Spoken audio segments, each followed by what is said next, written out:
As you listen to it from your members' point of view for financial services corporations, what did you hear in the speech? What was relevant? Because one of the discussions we're having is, did it really affect the markets at all last night?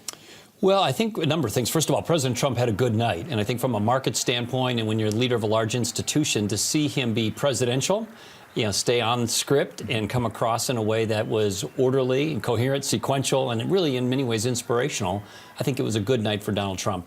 And then I also think if you tell people things are good and they believe it, and there's an optimistic feel in the economy, that self-feeds. And so I think it is going to be more incentive for this economy to keep rolling. How much are your members coming off of almost the sugar high of the tax cuts? I mean, is that really, really good news for them? It is really good news. And as you know, we had some of the highest corporate income tax rates in the developed world. And so reducing that rate significantly is going to ignite all kinds of reinvestment in America. That's a terrific thing. But let's also not forget the individual tax cuts. If you're a family of four now and you make $55,000, you don't pay any taxes.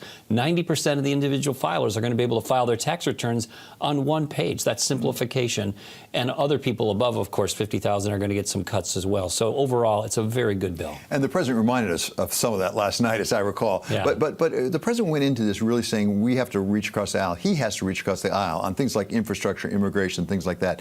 Did you have a sense that that worked last night? Because just watching the body language from the two sides of the chambers, it didn't look like they were coming together. Yeah, judging by the body language, it was icy, no question about it. But you could see when he had a line that he thought the Democrats would like on immigration, he'd kind of look over at them and sort of try to get them to clap, and they all were sitting there. But topically, the Democrats want immigration reform in some comprehensive fashion. I think the president has at least opened the door a crack in that regard, so there's some opportunity there.